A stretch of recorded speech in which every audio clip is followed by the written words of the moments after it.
살아계시는 하나님, 일하시는 하나님, 오늘도 우리가 각 가정에서 예배 드릴 때에 오늘도 동일하게 임재하시는 임마누엘 하나님의 그 말씀에 우리의 삶을 오픈하는 그러한 마음과 자세로 우리 계신 곳에서 옆에 있는 우리 가족들과 함께 저와 함께 화답하겠습니다. 할렐루야. 할렐루야. 여러분, 우리가 이렇게 예배를 교회 본당에서 모이지 못하고 드린 지 벌써 6개월이 되어가고 있습니다. 이러한 생활이 우리가 나눴던 내용과 같이 뉴 노멀의 시대가 되었고 언제 끝날지 알 수 없는 그런 상황 가운데서 하나님께서 우리의 마음을 붙잡아 주시고 또 우리가 이제 다시 교회당에 돌아가면 내가 옛날 것처럼 아니면 그전보다 더 잘하겠다는 마음이 아니라 이러한 상황 가운데에서 우리에게 주시는 주의 음성을 바로 듣고 언제 끝날지 모르겠습니다. 기다리는 것이 아니라 이 상황 가운데, 이 가운데에서 더욱더 주님과 만나 교제하고 우리의 신앙이 뜨거워지고 새롭게 되는 그러한 귀한 시간이 될 수 있기를 함께 기도합니다. 지금은 제가 아내와 둘만 이렇게 있는 상황이 되었습니다.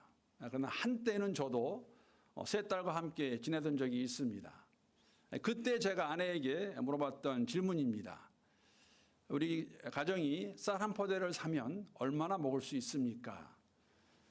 여기는 뭐 5kg, 10kg 그렇게 쌀을 팔고 있는데 미국도 뭐 10파운드, 20파운드 거의 비슷한 그러한 용량의 그러한 쌀 한 포대를 사면 얼마나 먹을 수 있느냐 했을 때에 물론 가정마다 좀 다르겠지만 아내가 제게 해줬던 말은 한 달 정도를 먹을 수 있다는 말을 해주었습니다.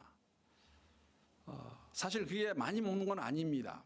왜 우리 5명이 사는데도 5명이 함께 쌀로 밥을 지어 먹는데도 이렇게 많이 먹지 않을까 하는 생각을 해보았을 때 제가 깨달았던 것 중에 하나가 뭐냐면 아무래도 중국에 살면서 그 요리 문화에 익숙하다 보니까 밥을 많이 먹지 않는구나 하는 그런 생각이 들었고 더불어서 미국에 살고 있기 때문에 쌀로 진 밥 외에도 다른 것들 우리 양식이라고 말하죠. 그런 걸 먹으면서 밥을 적게 먹는다는 것을 알게 된 적이 있습니다. 사실 여러분 제가 이번에 알게 된 것은 뭐냐면 한국도 이제 밥 문화가 많이 변했습니다.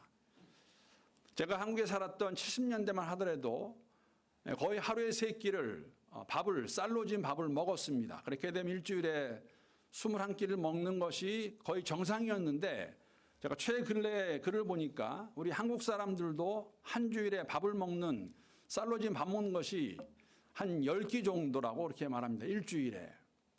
여러분 아시는지 모르겠지만 밥 한 공기를 짓는데 한 100g 정도의 쌀이 소요된다고 합니다. 그러면 100g의 한 공기면 10공기를 먹어도 1kg.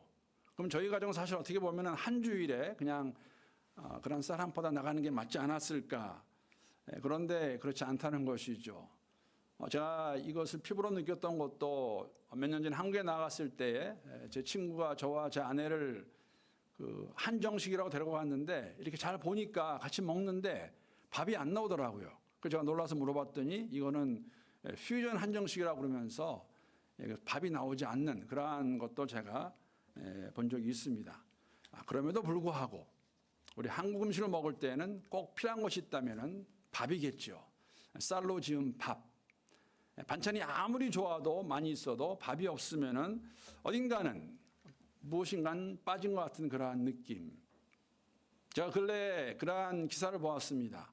황혼이혼을 하고 싶다라는 그러한 기사의 제목을 보고 내용이 무엇인가 보았더니 여러분 아실 겁니다. 한국의 그 씨름 장사였던 이만기 씨가 황혼이혼을 하고 싶다. 그러한 기사의 내용인데 잘 보았더니 그 이유가 아내가 밥을 안 해주어서 황혼이혼 해야겠다. 자신은 밥심으로 살아가는 사람인데 왜 밥을 안 해주냐 하면서 그러한 내용을 제가 읽은 적이 있습니다. 여러분 어쩌면 요사이 우리의 신앙생활도 밥심은 예심이나 말과 같이 하나님의 말씀에 대한 그러한 중요성을 잊어버리고 그 외의 것들을 가지고 그 외의 것들이라는 것은 이렇게 말씀드릴 수 있을 것 같습니다. 교회조차도 단체로 생각하고 그냥 교회의 종교 생활 또 아니면은 어떠한 집회 같은 것에 의존해서 우리가 신앙생활 하는 것이 아닌가 하는 생각을 해 보았습니다. 우리 믿는 사람들의 믿음의 여정 가운데서 공동체가 함께 걸어갈 때 가장 중요한 것이 있다면 그것은 다름 아닌 하나님의 말씀입니다. 요한복음 말씀 보게 되면 예수님께서 직접 이렇게 말씀하십니다. 요한복음 4장 31절에서 34절까지의 내용입니다. 그 사이에 제자들이 청하여 이르되 랍비여 잡수소서 이르시되 내게는 너희가 알지 못하는 먹을 양식이 있느니라, 먹을 밥이 있느니라 말씀하시는 것이죠. 제자들이 서로 말하되 누가 잡수실 것을 갖다 드렸는가 하니 우리 34절 말씀은 계신 곳에서 읍조림으로 우리 함께 읽어보겠습니다. 시작. 예수께서 이르시되 나의 양식은 나를 보내신 이의 뜻을 행하며 그의 일을 온전히 이루는 이것이니라 라고 말씀하십니다. 여러분, 요한복음 이 4장의 배경은 이렇습니다. 제가 그 수요 말씀 여행 함께 하면서 몇 번 말씀을 드린 것 같은데, 여러분 그 팔레스타인 지역을 보게 되면 예루살렘과 베들레헴이 있는 그 유대 지역이 가장 밑부분에 있고, 그리고 중간이 사마리아, 그리고 그 위에가 갈릴리라고 이렇게 세 지역으로 구분되어 있습니다. 사마리아 사람들은 부정한 사람으로 취급받아서 유대인들이 사실 그들과 함께하는 것을 피했습니다. 어떤 의미냐면은 유대 지방에서 갈릴리를 갈 때에는 사마리아를 지나가지 않았습니다. 해안 지중해 해안가를 위해서 통일로 올라가든지 아니면 요단강 동편 쪽을 통해서 올라갔는데, 예수님께서는 요한복음 4장을 보게 되면은 사마리아 지역을 통과하시겠다고 말씀하십니다. 지나서 가시겠다는 것이죠. 그래서 한 마을에 오게 되고, 마을 아마 그 입구에 있는, 마을에서 멀리 떨어지지 않은 곳에 있는 우물가에서 기다리고 계시고 제자들은 음식을 구하러 마을로 들어갔다가 돌아왔습니다. 음식을 가지고 온 것이죠. 그래서 예수님께 이 양식을 들으시라고 말씀하시는데, 이때 하신 말씀이 내게는 너희가 알지 못하는 양식이 있다. 내가 먹을 것이 있다. 밥이 있다. 그것은 무엇이냐면 하나님의 뜻을 온전히 이루는 것이라고 말하고 있습니다. 하나님의 말씀입니다. 여러분, 이렇게 말씀을 드릴 수 있을 것 같습니다. 교회에서 모든 것들, 하는 모든 행사라든지 프로그램이라든지 이런 것들은 반찬과 같다고 말할 수 있을 것 같습니다.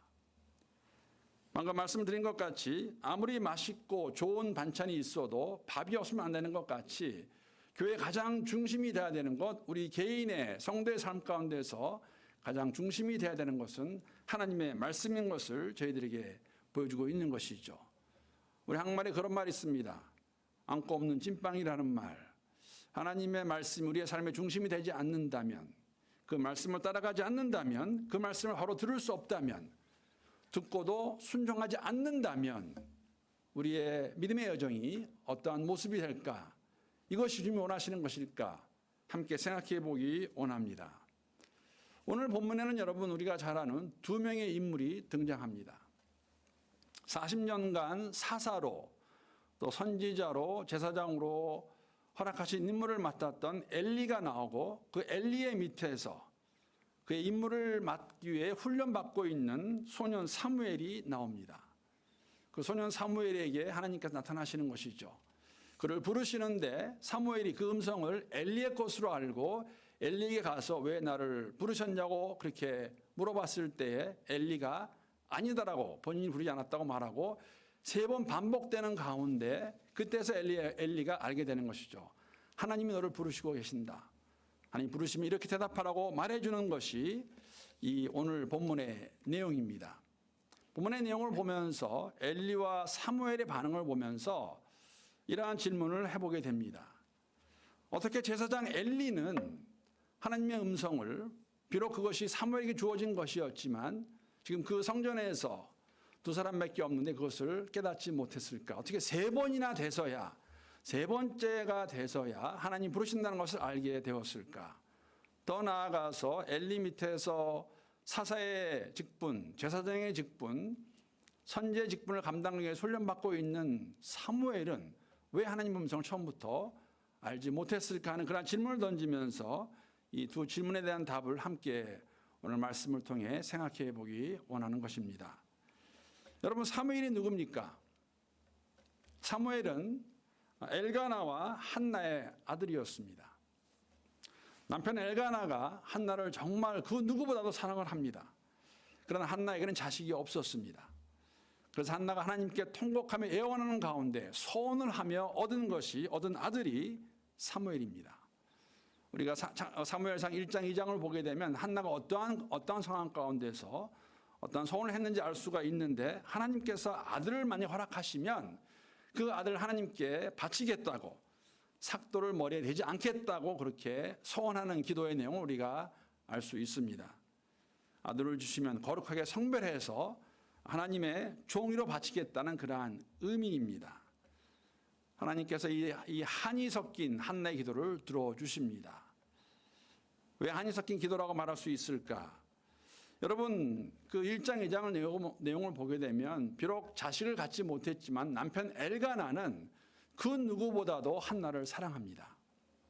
많이 위로해주고 격려해 주는 것이죠. 그러나 엘가나에게 다른 아내가 있었는데 분인나라는 아내가 있습니다. 이 분인나는 이러한 한나의 자식을 갖지 못하는 상황 가운데서 한나를 많이 괴롭게 하고 힘들게 해서 한나가 통곡하게 만드는 그러한 악한 일을 하는 거 우리가 볼 수가 있습니다.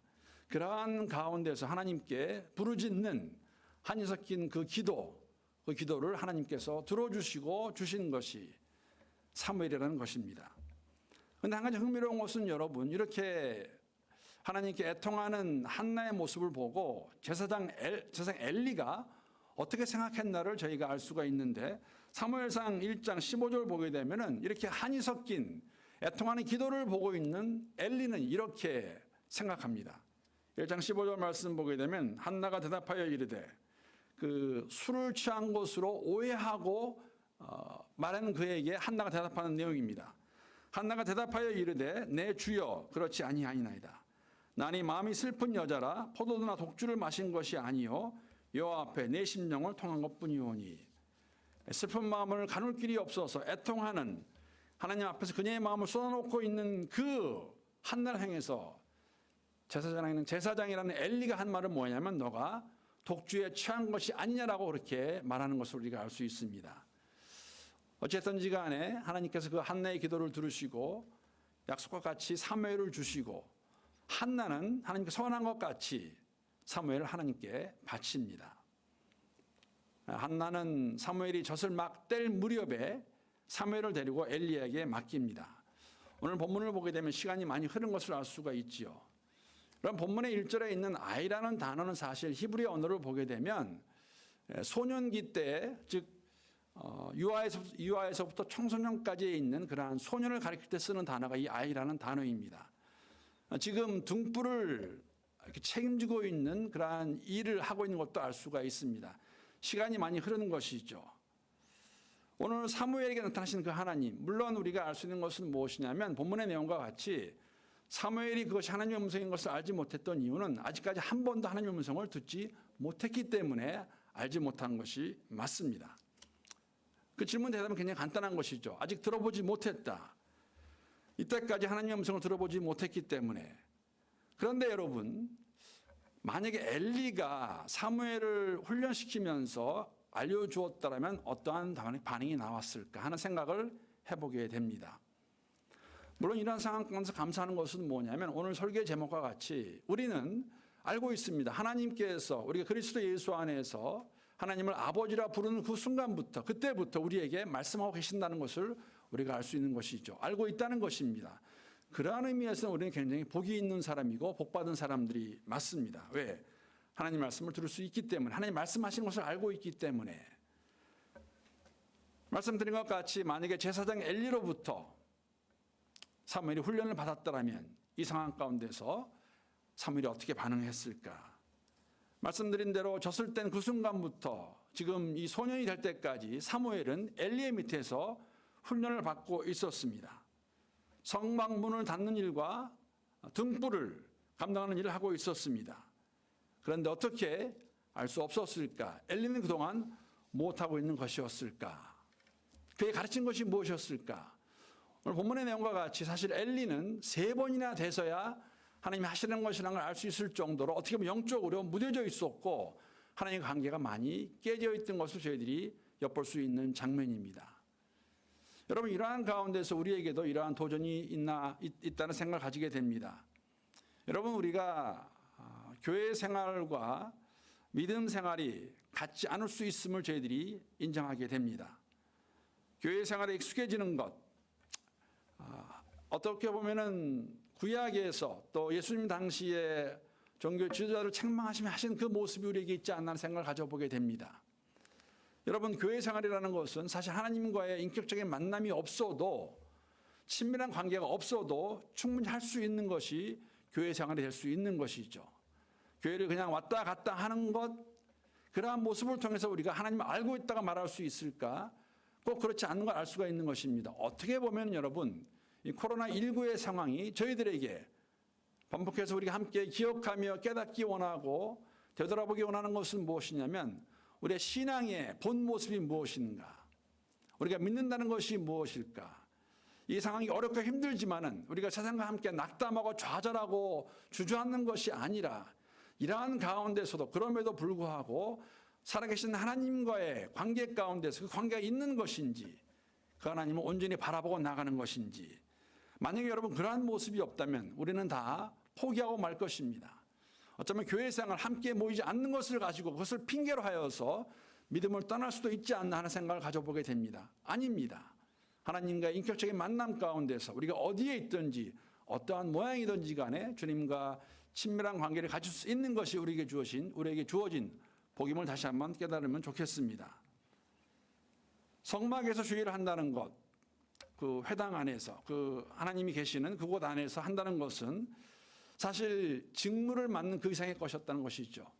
하나님을 바로 알아서 주시는 음성을 들을 수 있는, 이것을 엘리가 책임을 주고 가르쳐줘야 되는데, 사실 엘리 그 자신이 오늘 본문의 말씀과 1장, 2장의 말씀 보게 되면 영적으로 그가 얼마나 무딘 상태에서 죽어 있는 것을 우리가 알 수가 있습니다. 여러분, 엘리는 사사였고 하나님의 제사장이었습니다. 그 일을 맡아서 해야 되는데, 여러분, 왜 엘리가 하나님의 음성을 듣지 못했을까? 물론 본문 2절을 말씀 보게 되면 우리가 이러한 생각할 수가 있습니다. 2절 말씀 보게 되면 엘리의 눈이 점점 어두워가서 잘 보지 못하는 그때에 그가 자기 초소에 누웠고, 한 가지 생각할 수 있는 이유가 뭐냐면은 엘리가 나이가 많이 들었다는 것이죠. 40년간 사사로, 제사장으로, 선지자로 활동하는 가운데 이제 몸이 쇠약해서, 몸이 많이 나이가 먹어서 알지 못하는 것일까라는 생각할 수 있겠지만, 사실 이것은 맞지 않는 그러한 대답이 될 것입니다. 왜냐하면 누가복음에 보게 되면은 엘리와 비슷한 나이였던 안나와 시므온은 그 나이에도 메시아를 알아볼 수 있는 영적인 눈이 깨어 있는 걸 저희들에게 보여주고 있는 것이죠. 엘리가 나이가 많아서 아니라는 걸 저희들에게 보여주고 있고, 사실 분명한 이유는 왜 그렇게 되었을까? 나이가 많아서 쇠약해서가 아니라 1절의 말씀을 통해서 우리가 그 이유를 엿볼 수가 있습니다. 1절 말씀 보게 되면 아이 사무엘이 엘리 앞에서 여호와를 섬길 때는 여호와의 말씀이 희귀하여 이상이 흔히 보이지 않았더라. 여러분, 사무엘상은 사사기 시대 때 앞부분의 이야기입니다. 하나님이 사무엘을 통하여서 세우시는 종 사울, 또 다윗, 그러한 왕국이 세워지고 왕이 세워지기 전까지 사사들이 통치하던, 사사들이 이끌던 그 시대가 사무엘상의 앞부분의 시대입니다. 여러분, 이 사사라는 것, 우리에게도 익숙한 드보라라든지 또 기드온, 삼손이 사사였습니다. 사사가 이스라엘 다스리던 그 시대가 어떠한 시대였나? 사사기의 마지막 장 21장에 보게 되면은, 21장 마지막 절에 보게 되면은 사람이 각기 자기의 소견에 옳은 대로 행하였더라 기록하고 있습니다. 각 사람이 저마다 자기의 뜻에 맞는 대로 행하였다. 하나님을 떠나서 하나님 뜻을 분별하지 아니하고 마음대로 원하는 대로 살던 시대가 사사기 시대임을 저희들에게 말해주고 있는데, 사실 엘리 시대 때도 엘리 그 스스로가 그러한 모습이 있었다는 걸 저희들에게 보여주고 있습니다. 얼마나 그가 영적으로 무디인 상태였나, 하나님께 하시는 말씀을 바로 듣지 않았나를 알 수 있는 것이 1장 2장을 보게 되면 그의 아들들에 대해서 행하는 것을 보면 저희들이 알 수가 있습니다. 엘리에게는 아들이 있었습니다. 그런데 아들이 얼마나 악한 행동을 하나님을 하나님께 죄를 지어 하나님이 그것을 가지고 오늘 본문의 내용과 같이 벌하시겠다고 말씀하시는 것일까? 여러분, 이 아들들이 어떻게 행동했냐면은 제사를 드리기 위해서 고기를 가마솥에 삶고 있을 때 그들은 갈고리를 가지고 가장 좋은 부위를 건져내었습니다. 여러분, 제사에 드리는 제물은 만질 수가 없습니다. 제사 끝난 다음에 그것을 해결해야 되는데 먼저 손을 대어서 먹어서 될 수 있는 것이 아닌데 그들은 그런 악한 행동을 한 것을 우리가 알 수가 있습니다. 더 나아가서 번제를 드릴 때에는 고기를 태워서 드려야 되는데 고기를 태우기 전에 가장 좋은 생고기를 먼저 가져다가 그들이 취한 것, 먹은 것을 저희들에게 보여주고 있는 것이죠. 이것을 가르쳐서 하나님 뭐라고 말씀하시냐면 그들의 죄가 하나님 앞에서 심히 컸다고 말씀하시고 이러한 행동이 하나님의 제사를 멸시하고 하나님을 조롱한 것이라고 그렇게 기록하고 있습니다. 이러한 것들을 엘리 아들들이 행했다는 것이죠. 더 나아가서 제사를 드리는 장소는 회막문 앞에 섬기는 여자들을 그들이 희롱하고 그들에게 악행을 한 것을, 못된 짓 한 것을 저희들에게 알려주고 있는 것입니다. 엘리의 아들들의 행동입니다. 이러한 것을 그가 사람들뿐만 아니라 이스라엘 백성들뿐만 아니라 그도 들었습니다. 그럼에도 불구하고 영적으로 무딘 상태에 있는, 게으른 상태는, 나태해 있는 상태에 있는 엘리는 그들을 그냥 놔두는 것을 우리가 알고 있고 이것을 보신 하나님께서 엘리의 집을 멸하시겠다고 벌하시겠다고 말씀하십니다. 물론 사무엘이 들은 하나님의 음성이지만 만약에 엘리가 제사장으로 사사로 선지자로 깨워서 하나님과 관계 가운데 이것이 있었다면 이러한 것을 만약에 사무엘을 통해 들었었더라면 3번까지 가지 아니하고 사무엘에게 아마 도움을 더 빨리 줄 수 있었을 것입니다. 이러한 모습을 보면서 이러한 생각을 가지게 됩니다. 여러분, 우리가 예배를 시작할 때마다 처음 기도하는 그 내용 가운데 자녀들을 위한 기도를 함께 합니다. 어떻게 보면은 이 시기가 우리가 우리 자녀들에게, 우리뿐만 아니라 우리 자녀들에게, 허락하신 자녀들에게 믿음으로 나아가는 것이 무엇인가 함께 보여주고 나눌 수 있는 가장 그러한 귀하고 복된 시간이 아닌가 생각합니다.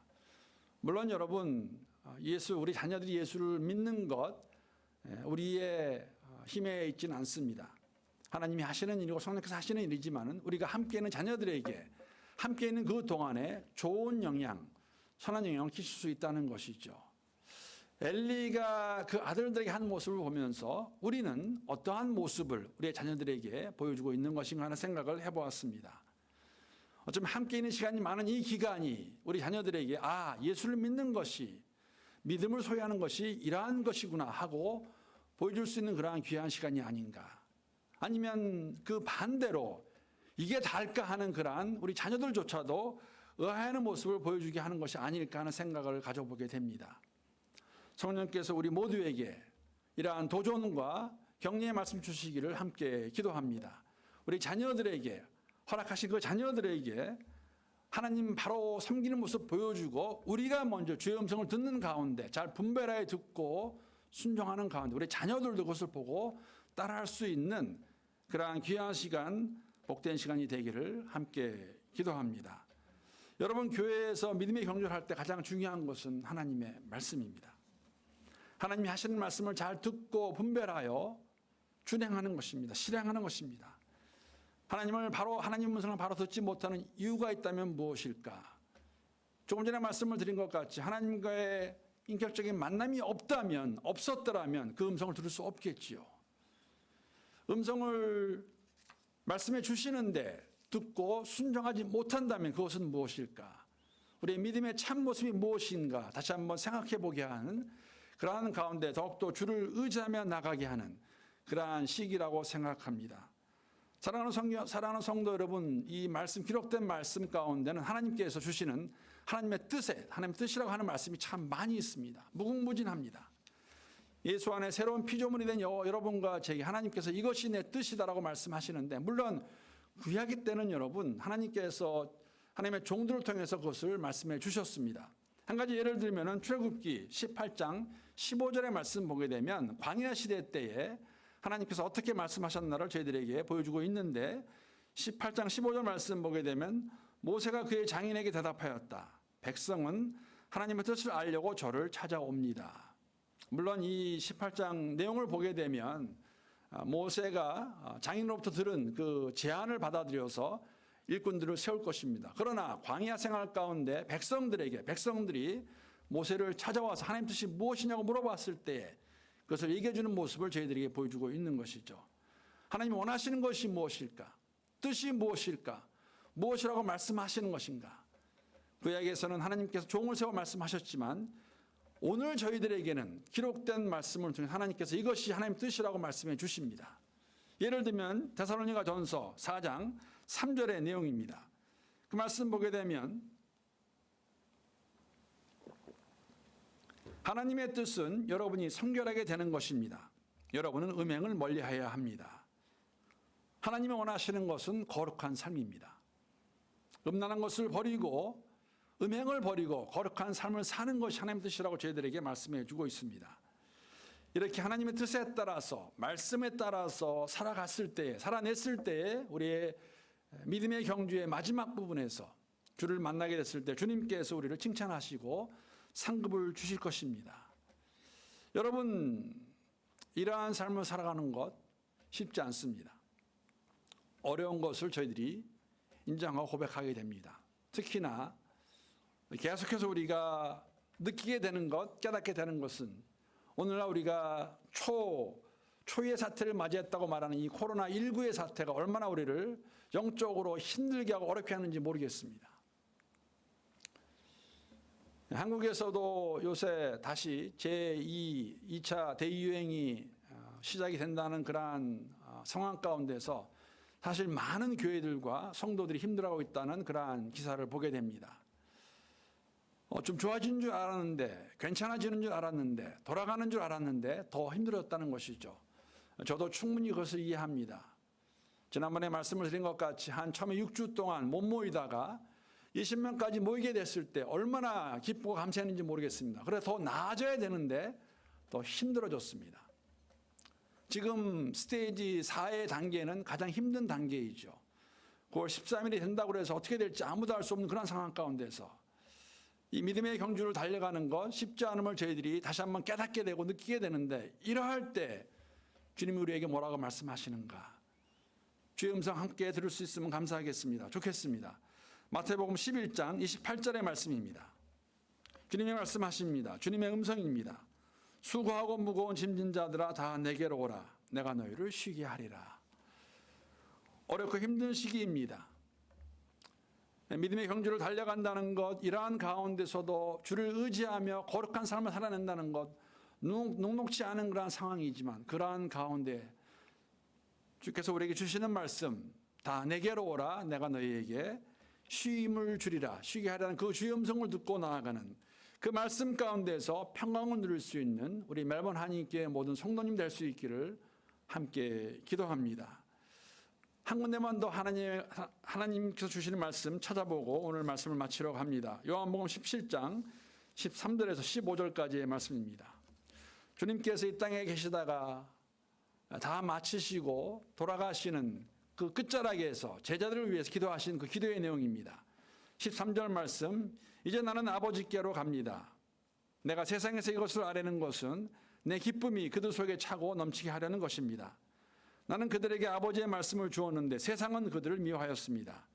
그것은 내가 세상에 속하여 있지 않은 것과 같이 그들도 세상에 속하여 있지 않기 때문입니다. 15절 말씀 우리 한번 함께 읽어보겠습니다. 시작.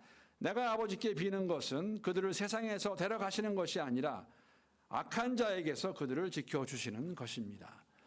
주님께서 제자들을 위해서 우리를 위해 하신 기도의 내용입니다. 이 땅에서 악한 자로부터 지켜주시라고 기도하시는 주님의 그 음성을 듣고 오늘도 우리를 위해 기도하시는 성령 하나님의 한탄하시는 그 소리를 우리가 함께 듣고 나아가는 가운데 주의 말씀 의지해서 바로 듣고 분별하여서 주님이 원하시는 그 삶을 이 어려운 시기를 잘 이겨내고 극복할 수 있는 우리 모두가 될 수 있기를 우리 주님의 이름으로 축복합니다.